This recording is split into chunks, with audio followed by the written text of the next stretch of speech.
31절부터 읽겠습니다.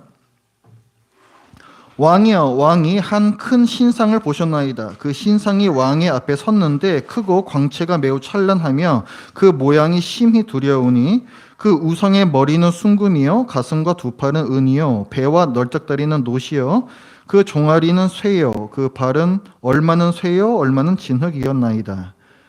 또 왕이 보신즉 손대지 아니한 돌이 나와서 신상의 쇠와 진흙에 발을 쳐서 부서뜨리매 그때에 쇠와 진흙과 녹과 은과 금이 다 부서져 여름 타작마당에 겨같이 되어 바람에 불려 간 곳이 없었고 우상을 친 돌은 태산을 이루어 온 세계에 가득하였나이다.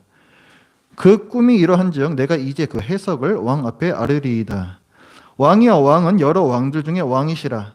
하늘의 하나님이 나라와 권세와 능력과 영광을 왕에게 주셨고 사람들과 들짐승과 공중의 새들 어느 곳에 있는 것을 막론하고 그것들을 왕의 손에 넘기사 다 다스리게 하셨으니 왕은 곧 그 금머리니이다.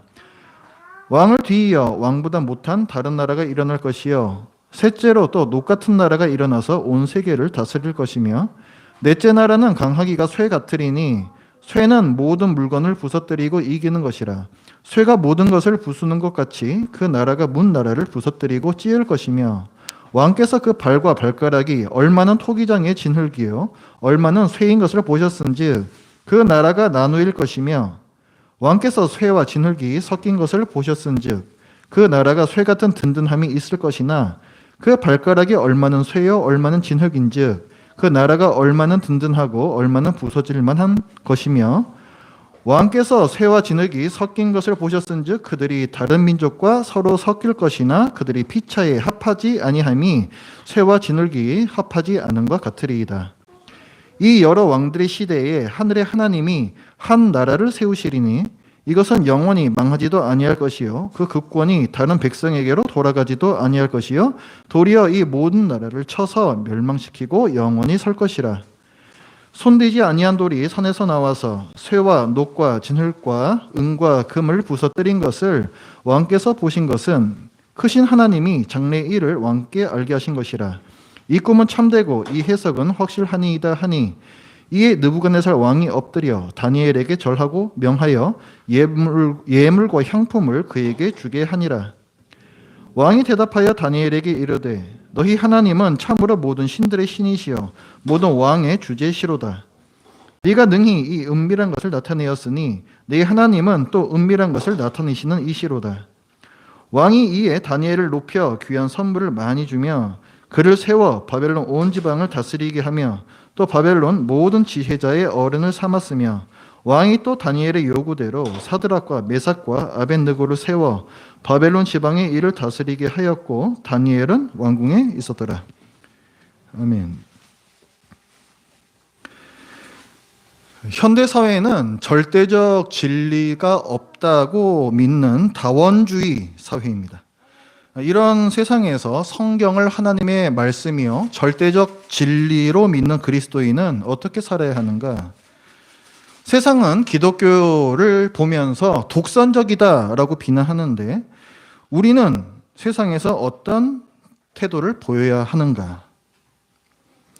이 다니엘서는 다원주의 사회였던 바벨론에서 살았던 신실한 하나님의 백성의 이야기를 우리에게 들려주고 있습니다. 과연 하나님은 누구시고 세상은 무엇이며 나는 누구인지 말해주고 그리스도인이 세상을 어떻게 살아야 하는지 알려줍니다. 바벨론이 남유다를 공격해 들어와서 멸망을 시키고 남유다의 왕족과 귀족 중에서 똑똑한 사람들, 그 청소년들을 몇 사람 자기 나라로 데려가서 교육을 시킵니다. 그렇게 끌려온 소년들 중에 다니엘과 그의 친구들이 있었습니다. 하나님께서 그들에게 탁월한 지혜를 주셨고 또 다니엘에게는 특히 꿈과 환상을 해석할 수 있는 능력을 주셨습니다. 하루는 바벨론의 느부갓네살 왕이 이상한 꿈을 꾸어요. 그리고는 잠을 이루지를 못합니다. 당시의 왕의 꿈은 신이 왕에게 주는 미래에 대한 메시지라고 여겼어요. 그래서 바벨론 왕국에는 왕의 꿈을 해석하는 전문가 집단이 있었습니다. 그게 뭐냐면 오늘 본문 그 2절 말씀에서 보면은 박수, 술객, 점쟁이, 술사들을 불렀다 이런 얘기가 나오는데 이 사람들이 그 전문가 집단이에요. 그러니까 이 사람들은 우리나라에서 보는 그런 무당이나 점쟁이나 마술사 그런 사람들이 아닙니다. 이 사람들은 왕의 꿈을 해석하는 전문가 집단이에요. 이 사람들은 무슨 신내림을 받은 그런 사람들이 아니라 역사나 수학이나 천문학이나 당시에 이런 바벨론의 최고급 학문을 익힌 사람들입니다. 이런 지식을 바탕으로 주위 정세를 다 판단을 하고 또 왕의 꿈을 해석해서 국가 정책의 방향을 제시하는 사람들이에요. 그래서 이 사람들을 지혜자라고 부릅니다. 다니엘이 왕궁에서 받은 교육도 바로 이런 교육이에요. 바벨론의 학문을 배웠다는 것은 이런 교육입니다. 나중에 이제 그 바벨론 왕의 꿈을 다니엘이 잘 해석을 해서 지혜자의 어른이 되었다 이렇게 나오거든요. 그러니까 이 지혜자가 그런 뜻입니다. 그러니까 지금 그 왕이 맨 처음 불렀던 그 집단도 그런 지혜자들이에요. 느부갓네살 왕이 이 사람들을 불러서 자기 꿈을 해석하라고 명령을 합니다. 그런데 꿈보다 해몽이란 말이 있잖아요. 그러니까 꿈을 듣고서 뭐 어떻게 대충 얘기해도 이게 사실 맞는지 안 맞는지 판단하기 굉장히 어렵습니다. 그래서 이 느부갓네살 왕이 이제 꾀를 내요. 자기 앞에 온 사람들한테 내가 꾼 꿈도 같이 말해라 이렇게 얘기해요. 내가 무슨 꿈을 꾸었는지 그리고 그 해석에 대해서 이 두 가지를 모두 말해라 얘기를 합니다. 근데 왕이 무슨 꿈을 꿨는지 누가 알 수 있겠습니까? 아무도 꿈의 내용을 말하지를 못하고 오히려 이제 왕을 비난을 해요. 이런 요구를 하는 왕이 잘못된 겁니다. 지금까지 그 어떤 왕도 당신 같은 왕은 없었습니다. 도대체 어떤 왕이 이런 요구를 한단 말입니까? 그러니까 이게 왕이 이제 뿔따구가 나가지고 진노하고 통분하여 저들 다 죽여라 이렇게 명령을 내립니다. 그러니까 온 나라에 있는 지혜자들 다 죽이라고 명령해요. 근데 아까 다니엘이 받았던 교육이 뭐라 그랬어요? 그 지혜자 교육이라 그랬잖아요. 그러니까 다니엘과 세 친구도 그 지혜자 물에 들어가 있는 겁니다. 그래서 다니엘과 세 친구들은 그 자리에 있지는 않았지만 같이 죽게 생긴 거예요.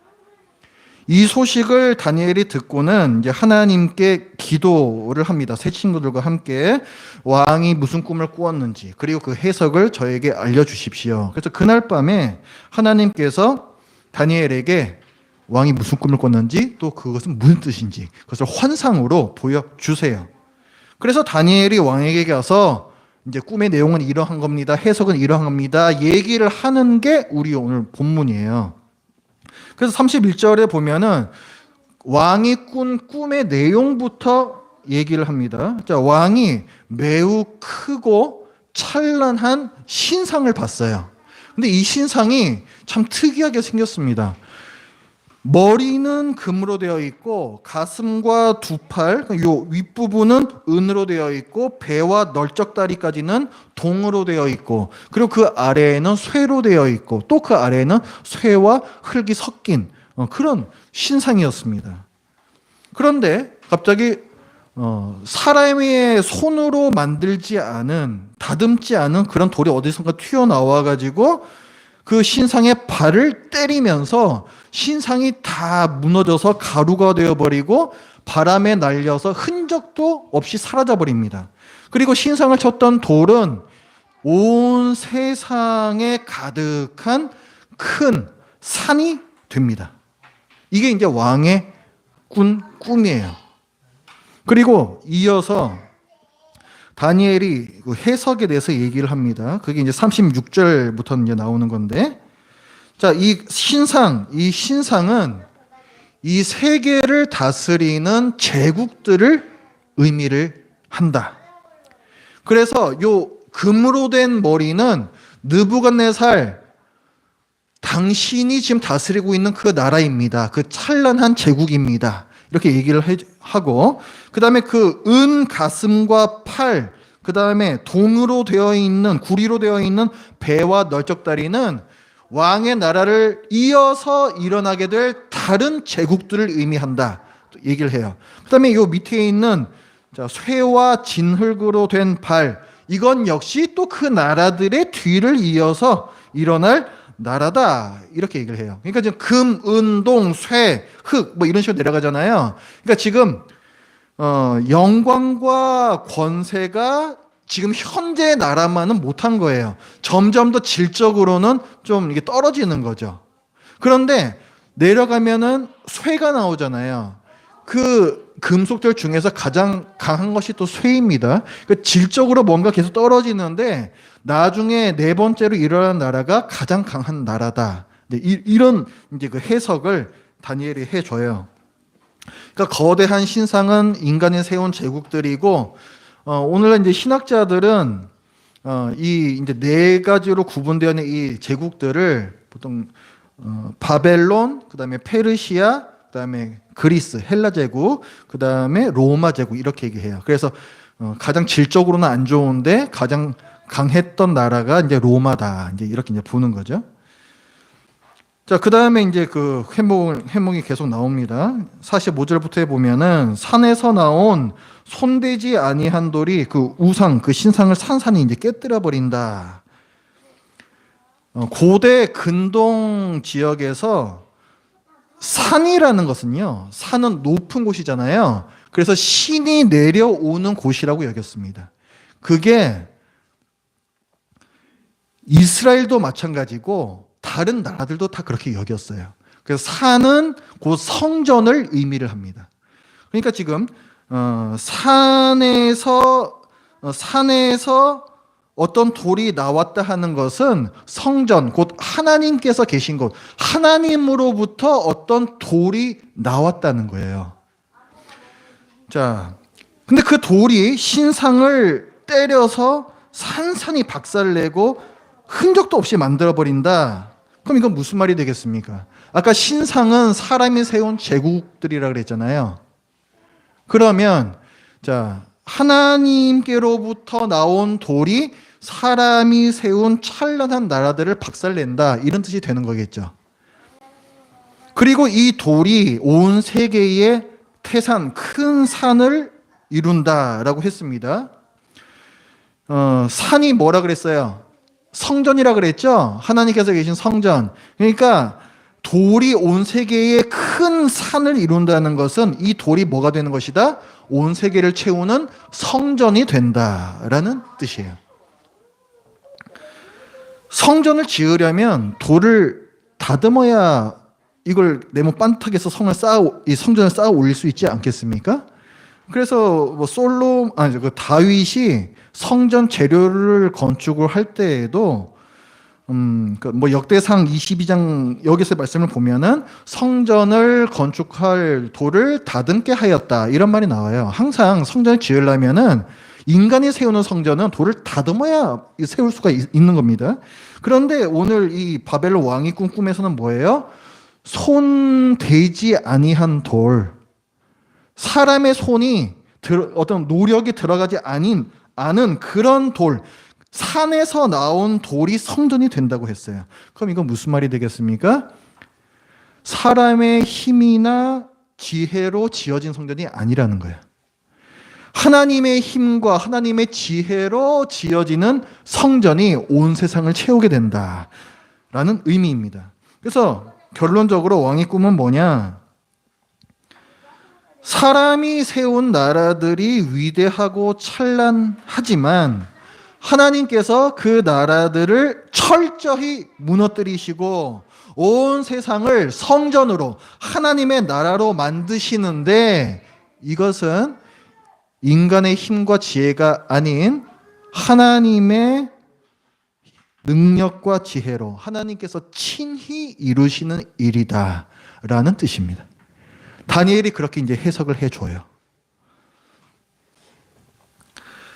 자, 그러면 하나님께로부터 나오는 돌, 우상을 무너뜨리고 온 세상을 성전으로 만드는 이 돌은 무엇일까요? 이것은 메시아에 대한 예언입니다. 자, 금, 은, 동으로 만들어진 신상이 있었죠. 금, 은, 동, 철. 그런 것들에 비하면 돌이라는 것은 약하고 볼품 없는 것입니다. 이사야 선지자가 이렇게 예언했어요. 메시아에 대해서 예언하기를 그는 주 앞에서 자라나기를 연한 숨같고 약하다는 거예요.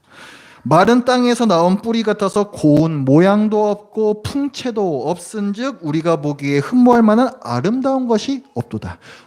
약하고 볼품 없는 존재로 오시는 분이 메시아다. 이사야 선지자가 그렇게 예언했습니다. 바로 그 돌에 대해서 바벨론 왕이 꿈을 꾼 거예요. 그런데 이 돌이 어떻게 합니까? 금, 은, 동, 쇠로 만들어진 거, 금속을 깨버리잖아요.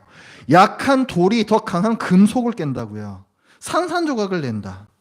볼품없어 보였던 메시아가 아름답고 단단해 보이는 사람의 나라, 하나님의 백성이 아닌 자들을 철저히 심판하시리라는 예언이에요. 부수어서 흔적도 없이 날려버릴 것이다. 철저한 심판에 대한 예언입니다. 이사야 선지자도 이런 예언을 했어요. 이사야 8장 말씀 같이 찾아봅니다.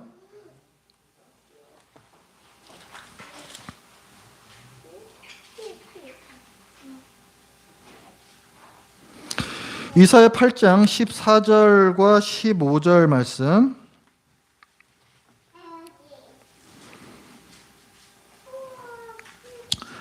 같이 읽습니다. 시작. 그가 성소가 되시리라. 그러나 이스라엘의 두 집에는 걸림돌과 걸려 넘어지는 반석이 되실 것이며 예루살렘 주민에게는 함정과 올무가 되시리니 많은 사람들이 그로 말미암아 걸려 넘어질 것이며 부러질 것이며 덫에 걸려 잡힐 것이니라. 아멘.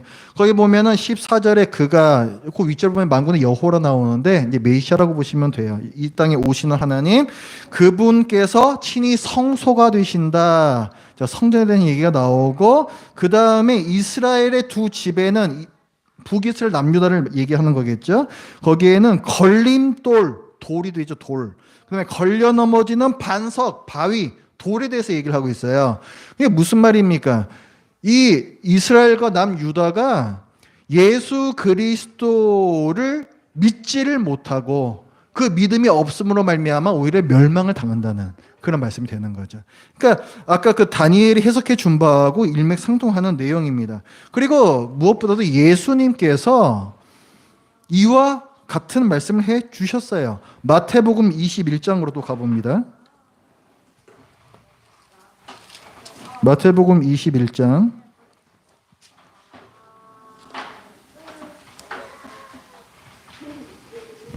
42절부터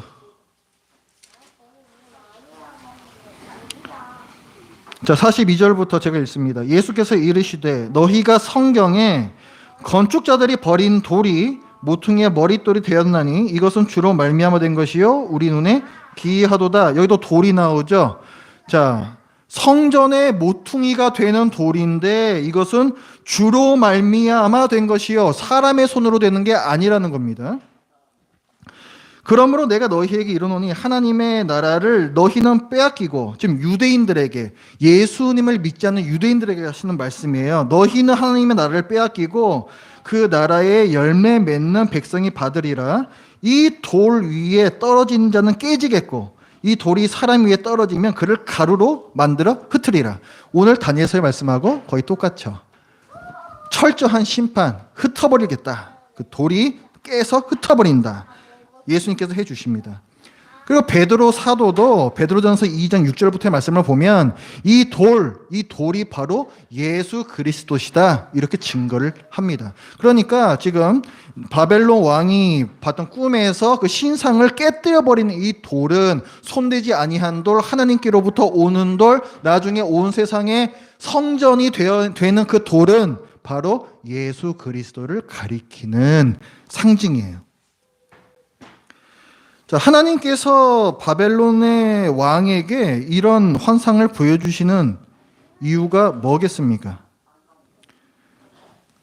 오늘 그 37절 말씀해 보면은, 자, 한번 볼까요? 왕이여, 왕은 여러 왕들 중에 왕이시라. 하늘의 하나님이 나라와 권세와 능력과 영광을 왕에게 주셨고, 사람들과 들짐승과 공중의 새들 어느 곳에 있는 것을 막론하고 그것들을 왕의 손에 넘기사 다 다스리게 하셨다. 이 문장 전체의 주어가 누구입니까? 하나님이시죠. 하나님께서 이 일을 하셨다는 거예요. 왕이 온 세상에 대한 지금 권세와 능력과 영광을 다 갖고 계시지만 그렇게 하신 분은 하나님이시라는 거예요. 진정한 왕은 하나님이시라는 거예요. 역사의 주관자가 여호와 하나님이심을 바벨론 왕에게 알려주시는 꿈입니다. 그러니까 네가 네 힘으로 이 큰 나라를 이룬 것처럼 교만하지 말라. 왕들의 왕이신 하나님을 두려워하며 나라를 잘 다스려라. 그 메시지를 주시는 거예요. 느부갓네살 왕이 다니엘의 말을 듣고 46절에 보면은 엎드려서 다니엘에게 이제 절을 합니다. 근데 이게 다니엘을 갖다가 뭐 굉장히 자기가 뭐 존경한다 뭐 이런 뭐 어떤 다니엘을 자기보다 높은 존재로 여긴다 이런 게 아니고 그 왜 우리나라 사극에서도 보면은 그 어명이요 하고서 뭐 이렇게 갖고 오는 사람들이 있죠. 그래서 어느 그 집에 가가지고 어명이요 하면은 그 집에 있던 사람이 나와가지고 그 갖고 온 사람한테 넙죽 엎드려서 절을 합니다. 그렇죠? 이게 그런 거예요. 그러니까 그 사신한테 뭐 사신 높이는 게 아니라 사신을 보낸 그 왕한테 절을 하는 거거든요. 그러니까 지금 느부갓네살 왕이 다니엘한테 절한 것도 똑같은 거예요. 그러니까 다니엘을 통해서 이런 메시지를 알게끔 하신 그 하나님께 절을 하는 겁니다. 그러면서 이제 고백을 하는 게 그 47절이에요. 너희 하나님은 신들 중에 신이시고 왕들 중에서도 주재권을 가진 자이시다. 이렇게 얘기해요. 그러니까 신중 신이고 왕중 왕이다. 이제 이런 고백을 합니다. 그러면서 다니엘과 그 친구들을 이제 나라를 다스리는 아주 중요한 그런 직책 거기에 앉혀요. 당연하죠. 신의 계시를 아는 사람인데 당연히 중요한 일을 맡게 되지 않겠습니까? 자, 어떻습니까? 오늘 이제 이게 본문 내용을 쭉 살펴봤는데 여러분은 이런 본문을 보면은 다니엘을 보면서 어떤 생각이 드세요? 아, 하나님께서 보호를 해 주셔 가지고 출세하게 됐구나. 뭐 잘 됐구나. 형통하구나. 뭐 이런 생각 하지 않으세요? 근데 사실 좀 불편한 부분도 있지 않습니까? 다니엘이 왜 느부갓네살 왕에게 협력을 할까요? 느부갓네살은 자기 나라를 멸망시키고 성전을 불태운 바로 그 사람이에요. 근데 왜 다니엘은 바벨론에서 순순히 그 사람들의 세계관과 학문을 배울까요? 왜 다니엘은 순순히 바벨론의 고위직으로 그 나라에서 봉사를 할까요? 그냥 하는 척 하는 것도 아니고 얼마나 성실하게 그 일을 잘 했는지 이 느부갓네살 왕이 다른 왕으로 바뀌어도 여전히 그 높은 자리를 유지를 해요, 다니엘은. 왕이 4명인가 바뀌는데 계속 그 높은 자리를 유지를 하고 심지어는 바벨론에서 페르시아로 왕조가 바뀌어도 여전히 그 높은 자리를 유지합니다. 이 일을 굉장히 잘 했다는 얘기예요. 자기 나라를 멸망시킨 적국에서 이토록 충성스럽게 일을 하다니. 다니엘과 그의 친구들은 자기만 잘 먹고 잘 살기 위해서 자기 민족을 배신한 간사한 무리가 아니겠습니까? 더군다나 하나님을 믿고 의지해야 할 신자가 이렇게 살아도 되겠습니까?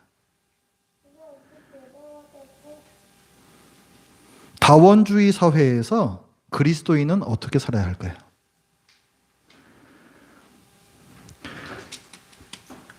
다니엘이 바벨론에서 매우 많은 유익을 끼치면서 살았던 것은 신앙에서 나온 거예요. 예레미야 29장으로 가보십시오. 예레미야 29장.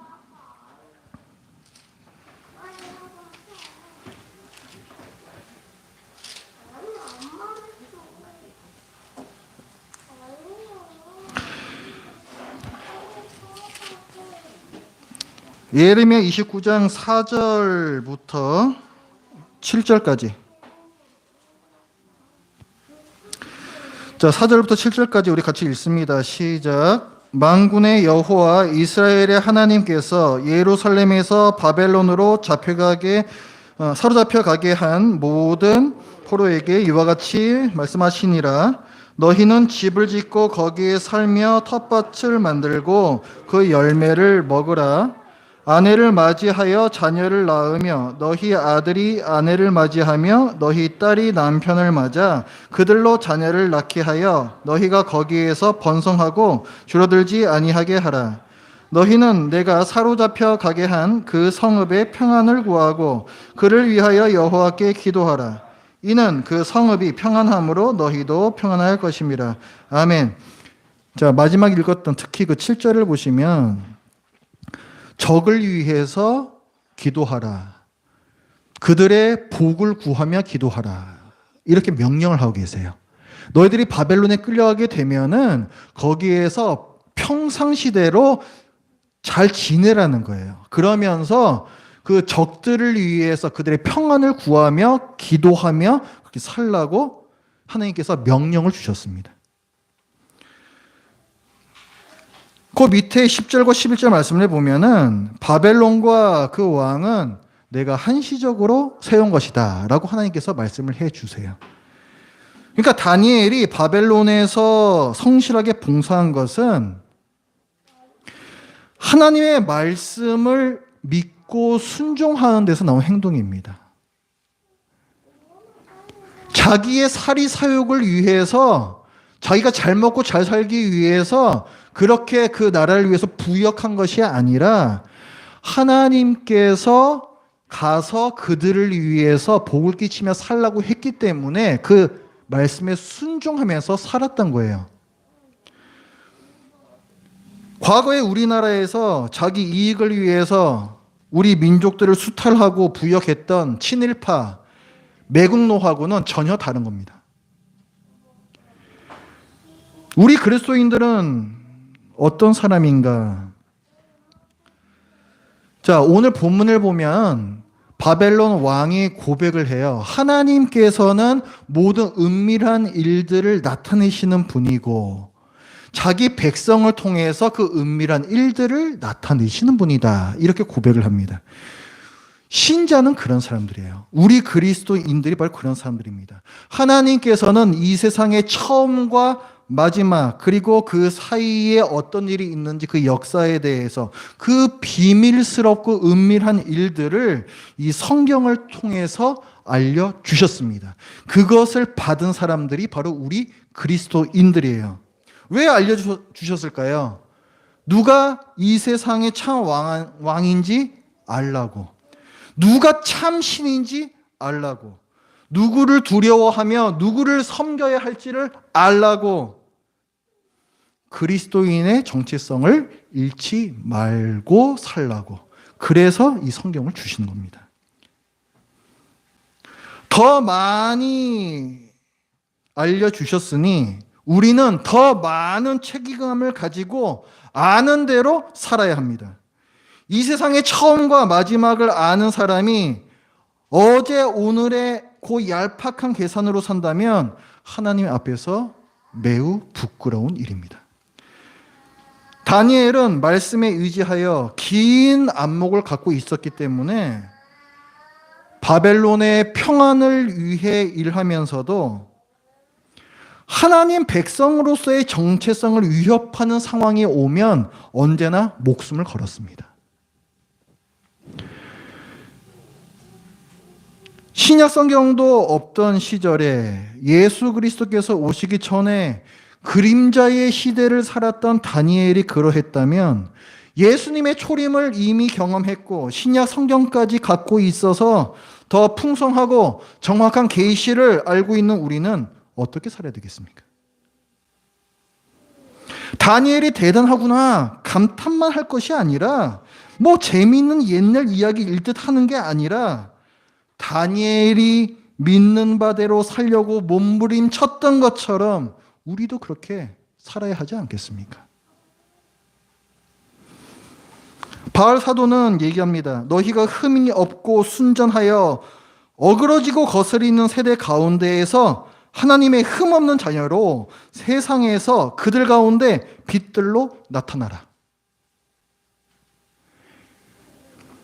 뱀이 그 간계로 하와를 미혹해 한 것 같이 너희 마음이 그리스도를 향하는 진실함과 깨끗함에서 떠나 부패할까 두려워하노라. 신자는 이 세상에서 살지만 세상에 속하지 않는 자라는 것. 세상에 휩쓸려서 살지 않는 사람들이라는 것. 그것을 사도 바울은 강조를 하고 있습니다.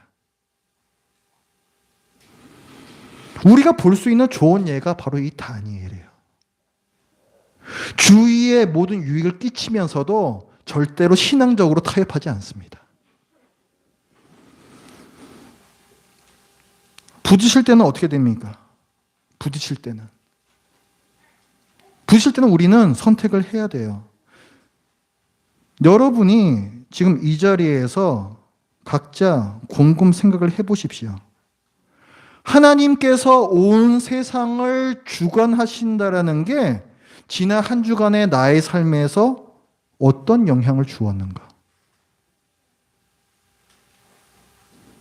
하나님께서 신 중의 신이시고 왕 중의 왕이라는 이 사실이 내일부터의 내 삶의 각오에 어떤 영향을 주고 있는가?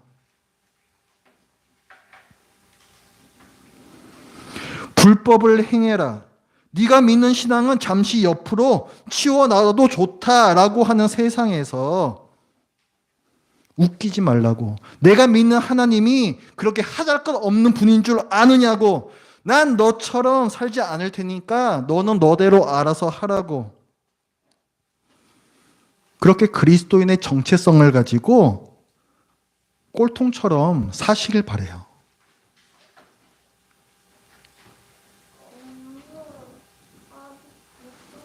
하나님이 정말 풀무불에서 구원해 주시려는가 기대도 해 보시고 그렇게 하지 아니하실지라도 내가 너희 따위한테 굴복하지는 않겠다고 선포도 한번 해 보십시오.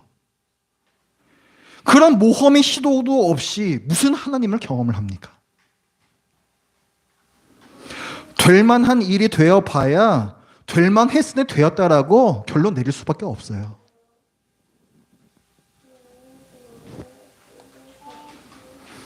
세상을 두려워하지 않는 한 번의 경험이 여러분의 인생 전체를 바꿀 겁니다. 세상을 두려워하지 않는 인생으로 바꾼다고요. 그 경험이. 여러분이 그 경험을 해보셔야 됩니다. 거대한 역사를 움직이시면서 동시에 당신의 백성 한 사람 한 사람을 세심하게 보호하시는 하나님의 손길을 경험해 보시기를 바랍니다. 기도하겠습니다. 하나님 아버지, 오늘 바벨론 왕에게 하나님께서 주셨던 그 꿈을 통해서 이 세상을 움직여 가시는 분이 누구신지, 또 세상의 종말에는 어떤 일이 있게 되는 것인지, 그것을 또한 저희들의 이 삶에서 적용을 해 보았습니다. 하나님 아버지, 이 모든 것들을 알고 있는 저희가 오늘의 삶에서, 오늘에 매여서 너무 좁은 시야로 또 살고 있지 않습니까? 하나님께서 알려주신 놀라운 지식이 무색하게 너무 근시안적인 삶을 저희들이 살고 있지는 않습니까? 하나님 아버지, 저희들이 그리스도인으로서의 정체성을 잃지 않게 하여 주시옵소서. 저희들이 결단하게 하여 주시옵소서. 그저 성경 말씀 보면서 남의 이야기 치부하지 않고 나 역시 그렇게 살아야 한다라는 분명한 그 결심을 갖고서 이 자리에서 흩어지게 하여 주시옵소서. 예수님의 이름으로 기도드립니다. 아멘. 찬송가 232장 함께 찬송하면서